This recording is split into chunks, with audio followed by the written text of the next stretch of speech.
알기 쉬운 성경 이야기, 여러분과 함께 전도서에 대한 말씀을 같이 나눠가려고 합니다. 전도서는 대표적인 지혜문의 문학서이고 잠언, 시편과 함께 더불어 굉장히 많이 읽혀지는 그러한 성경이기도 합니다.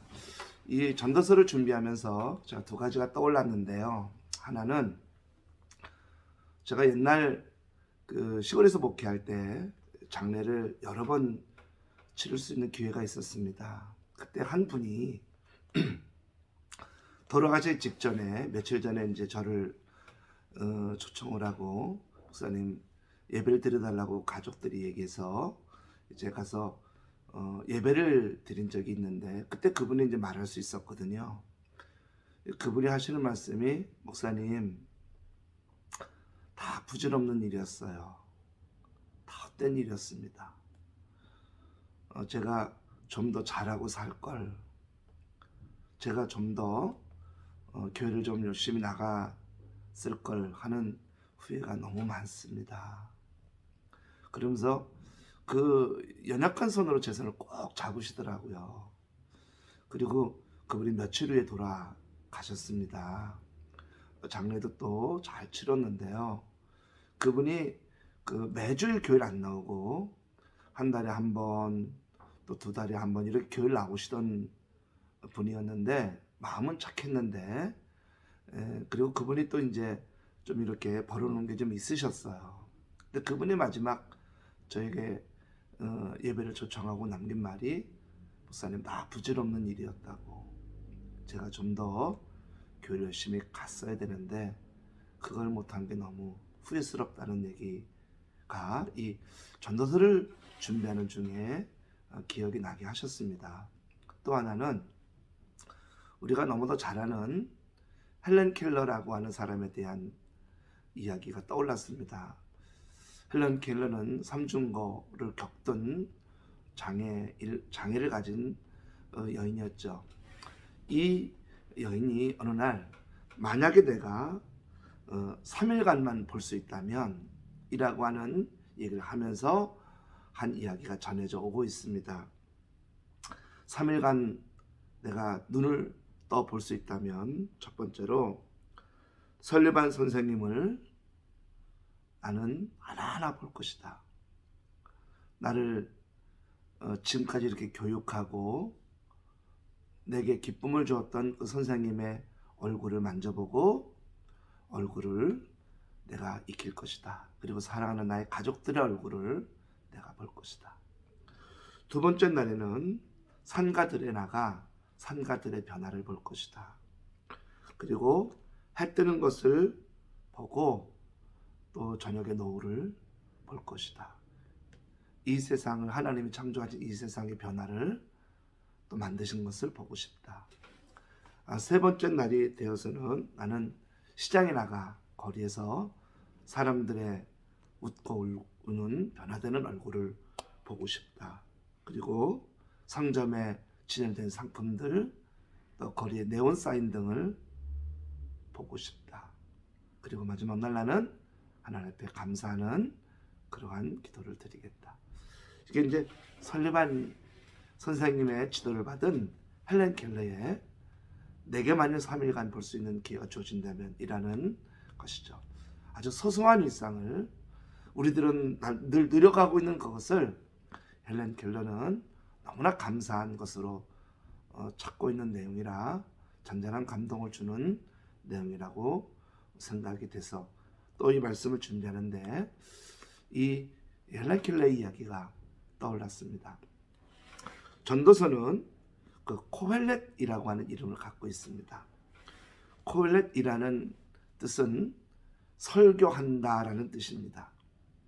우리나라는 전통적으로 이제 설교하는 자로 번역이 안 되고 전도하는 자로 번역이 돼서 저희 나라의 성경엔 전도서로 이렇게 이름이 지어져 있지만, 공동 번역서는 설교서라고도 하고 이제 그렇게 좀 다른 이름으로 이렇게 불려지기도 합니다. 전도서는 누가 썼을까요? 우리가 1장 1절 보면 다윗의 아들 예루살렘 왕 전도자의 말씀이라. 그래서 대체적인 의견들은 솔로몬이 저자일 거다. 그리고 솔로몬이 말년에 자기의 지난 일을 회고하면서 기록한 것이다 라고 얘기하고, 이것이 정설로 지금까지 전해져 내려오고 있습니다. 이에 반해 종교개혁을 일으켰고 성경 연구 또 성경을 그 사람들에게 풀어주는 역할을 많이 했던 마르틴 루터는 이 전도서는 솔로몬이 쓴 게 아니라 후대에 어떤 사람이 마치 솔로몬이 쓴 일부의 내용을 가지고 거기에 자기의 이야기를 덧붙여서 전도서를 쓴 것이다. 솔로몬이 다 쓴 거는 결코 아니다 라고 이제 마르틴 루터는 아주 굉장히 단호하게 이야기를 한 것을 볼 수가 있습니다. 본문에도 읽다 보면 나라는 호칭이 있고 또 전도자라는 호칭이 있어서 마치 한 분 같지만 또 다른 누가 쓴 거고, 또 마치 이렇게 이 내용이 쓰여진 것 같습니다. 어떤 한 극장에 가서 연극을 보고 거기에 보면 연극을 직접 한 배우들도 있지만 그 연극을 본 사람의 그 시청한 사람의 소감이 그 연극을 보고 쓴 게 또 있지 않겠습니까? 책을 읽고 독후감을 쓰듯이 마찬가지로 솔로몬이 쓴 일부의 내용으로 많은 사람들에게 맞다, 인생은 이런 것이다 하면서 솔로몬의 이야기를 읽고 쓴 독자가 나중에 많은 부분을 첨가해서 이 전도서라는 성경을 만들어냈다라고 얘기하고, 저도 그 부분에 동의를 합니다. 그래서 성경은 어떠한 사람이 누가 썼다라고 하는 그 내용의 많은 부분이 후대에 이스라엘은 바벨론 포로기 이후, 포로 때도 그렇고 그 이후 시대, 예수님 오기 전의 시대, 많은 시대가 있지 않습니까? 그러한 시대에 이 내용들이 그들의 상황과 현실에 맞추어 편집이 되고 추가가 되어 이렇게 성경이 만들어진 이야기가 굉장히 많고, 전도서도 그 책 중에 하나일 거라고 저도 생각이 됩니다. 전도서 1장 14절, 그 전도서의 총 내용에 가장 많이 쓰이기도 하고 이야기를 이끌어가는 핵심적인 말이기도 하는데요. 1장 14절, 내가 해 아래에서 행하는 모든 일을 보았노라. 보라, 모두 다 헛되어 바람을 잡는 것이로다. 헛되고 헛되고 헛되도다 라는 말이 나오게 됩니다. 이 헛되다라는 말이 나오는데요.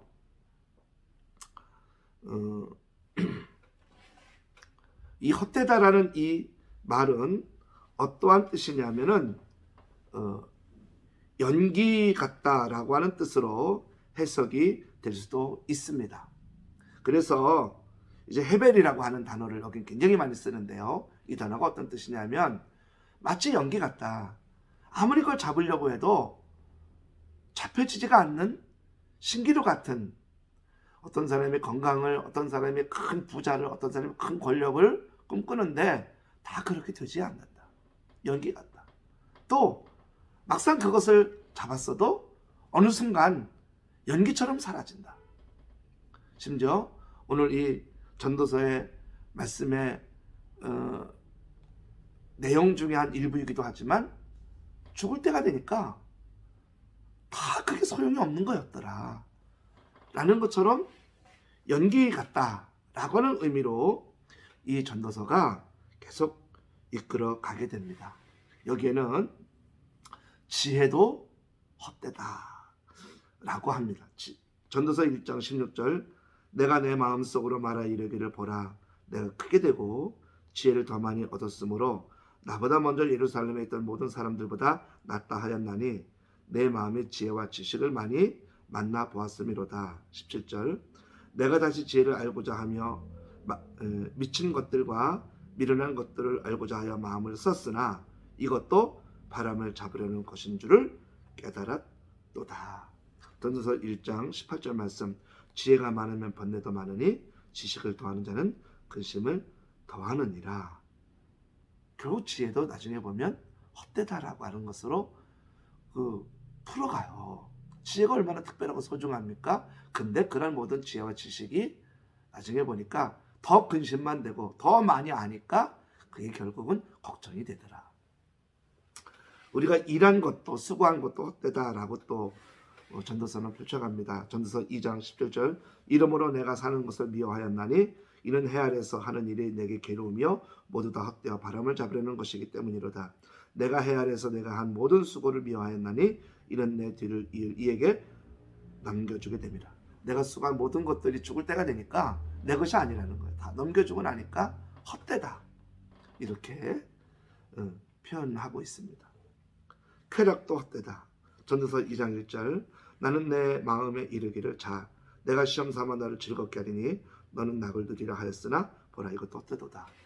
그러면 일한 것도 헛되고 지혜도 헛되면 그럼 즐겁게 살면 되는 거 아니냐라고 쾌락을 추구하지만 이것도 결국은 나중에 보니까 헛되더라. 부요함도 헛되다. 전도서 5장 10절. 은을 사랑하는 자는 은으로 만족하지 못하고 풍요를 사랑하는 자는 소득으로 만족하지 아니하나니 이것도 헛되도다. 예, 이 어떤 부요를 가지게 되는데 그것이 결국 만족이 되지 못하는 거죠. 그래서 결국은 헛되게 되는 겁니다. 권력도 헛되고 오래 사는 것도 헛되고 내 인생이 짧은 유한한 생명이라는 것도 그래서 그걸 알고 사는 것도 결국은 마음이 어려워서 참 헛되다. 그런데 그러면 모든 것이 헛되냐? 결국은 인생은 헛된 거냐? 그건 아니다. 전도서 5장 18절 말씀. 사람이 하나님께서 그에게 주신 바 그 일평생에 먹고 마시며 해 아래서 하는 모든 수고 중에서 낙수를 보는 것이 선하고 아름다움을 내가 보았나니 그것이 그의 몫이로다. 즉 그걸 성취하기 위해 일하는 것들, 또 그렇게 해서 얻어진 기쁨들이 좀 있고 또 보람이 있고 그러한 것들을 통해 우리가 열심히 살았던 삶, 또 기뻐했던 것들은 정말로 너무나 좋은 것이라고 하는 것이죠.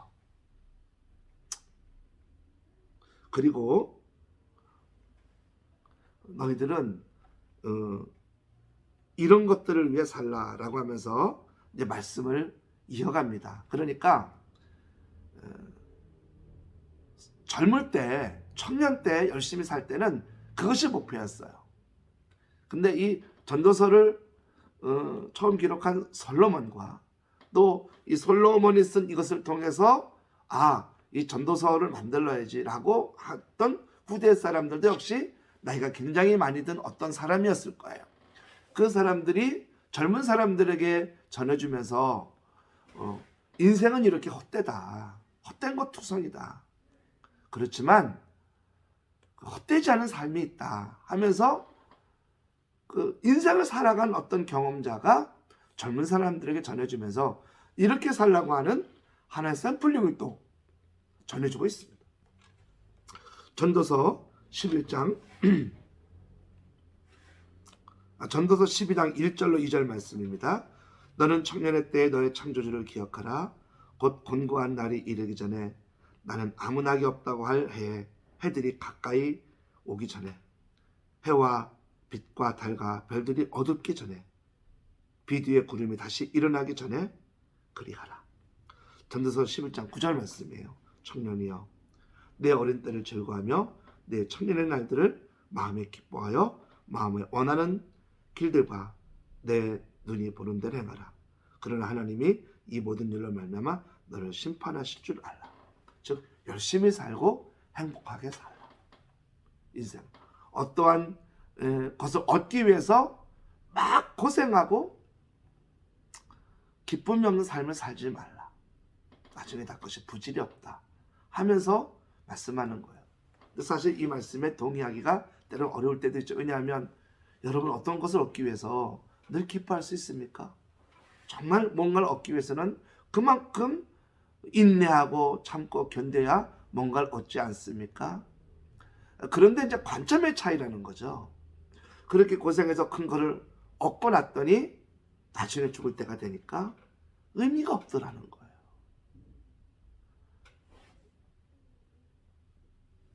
또 그렇다고 헛되다고 게으르지 마라. 전도서 10장 18절 게으른 즉 삿가래가 내려앉고 손을 놓은 즉 집이 새느니라. 잔치는 희락을 위하여 베푸는 것이요 포도주는 생명을 기쁘게 하는 것이나 돈은 범사에 이용되는.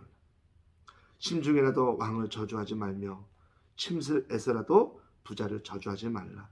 공중의 새가 그 소리를 전하고 날짐승이 그 일을 전파할 것입니다. 즉 비관주의가 돼서 원망하고 저주하고 그런 인생을 살지 말고 헛되다고 게으르고 아무 일도 안 하는 자가 돼서 들보가 내려앉고 집이 그냥 무너져 내리는 그런 삶을 살면 안 된다. 그러면 어떻게 살라는 얘기인가? 전도서 말씀을 같이 제가 보도록 해서 12장 13절 14절 말씀. 이 일의 결국을 다 들었으니 너희는 하나님을 경외하고 그의 명령들을 지킬지어다. 이것이 모든 사람의 본분이니라. 하나님은 모든 행위와 모든 은밀한 일을 선악간에 심판하시리라.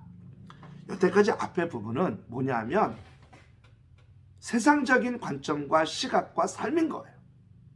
그런데 이런 일의 결국을 다 들었으니까 하나님을 경외하고 그의 명령들을 지키면서 살아봐라. 그러면 어떻게 된다는 거예요? 생각과 관점이 달라진다는 거예요. 돈을 벌면서 그 돈을 어떻게 사용할지, 건강을 주시면 그 건강을 어떻게 해야 될지, 어떤 자리에 올라가면 그 자리를 어떠한 것을 위해서 그 자리에서 성실하게 할지, 인생은 또 낭비하거나 이렇게 비관적으로 게으르게 살지 않고 열심히 살면서 어떻게 살아야 할지 하나님을 경외하면, 하나님의 명령을 잘 지키면 그 세상 보는 눈 관점이 달라진다는 거예요. 그걸 말하고 싶은 거예요. 지금 헛돼 삶 다 헛되도다. 그런데 하나님을 잘 믿는 사람들은 그 헛된 삶을 살아가지 아니하더라, 이 얘기를 하고 싶은 거예요. 전도서는. 그래서 전도서가 헛되고 헛되도 헛되도다 라고 하는 말이 마치 주 말씀 같고 그러다 보니까 다 헛된 이야기인가? 아니라는 거예요. 하나님을 믿는 자의 시각이 되고 관점이 되면 그 모든 것들을 헛되이 살아가지 않는 삶으로 바뀐다는 거예요. 전혀 다른 삶이 된다는 거죠. 그걸 전도서는 말하고 싶고 우리에게 전해주고 싶고, 솔로몬의 이 지혜서를 잘 발판으로 삼아 후대 누군가가 나이 많은 이제 죽음을 얼마 앞둔 어떤 지혜자가 젊은 청년들과 젊은이들에게 이러한 헛된 삶을 살아가는 사람들이 많은데 너희들은 헛된 삶을 살아가지 않는 자가 되라. 그러려면 하나님을 경외하라. 그러면 헛되지 않은 삶을 살 것이다. 지혜도 부도 건강도 장수도 헛되지 않게 살아갈 것이고 누릴 것이다. 이 말씀을 하고 싶으신 거예요. 사랑하는 성도 여러분, 말씀을 맺고자 합니다. 우린 지금 어떻게 살고 있고 살아가야 될까요? 맞아, 인생 헛된 거야 라는 비관주의로 살 것입니까? 아니면 인생은 너무나 아름다운 거야, 하나님이 내게 은혜를 주시니까 다 이뻐, 다 소중해, 주님이 내게 소득을 주셔서 이 소득을 어떻게 선한 일에 쓸지가 보여, 내가 이렇게 자리에 올라갔는데 이 명예와 권세를 주신 건 하나님의 선한 뜻이 계신 걸 계신 걸 내가 알아. 다르죠? 관점과 시선이 달라지고 마음이 달라지니까 결코 헛된 삶을 살아가지 않게 되는 것. 오늘 저와 여러분에게 어떤 지혜자, 솔로몬의 이러한 지혜로운 이야기를 듣고 거기에 진짜 지혜로움을 더해서 우리에게 전해주고 싶었던 그 지혜자의 놀라운 마음과 그리고 우리가 갖고 싶게 하려고 했던 그 관점과 시선을 그리고 그 믿음을 그 은혜를 하나님을 잘 믿고 사랑하는 그 신앙생활을 간직함으로 주님 안에 승리하시기를 주님의 이름으로 축복합니다. 아멘.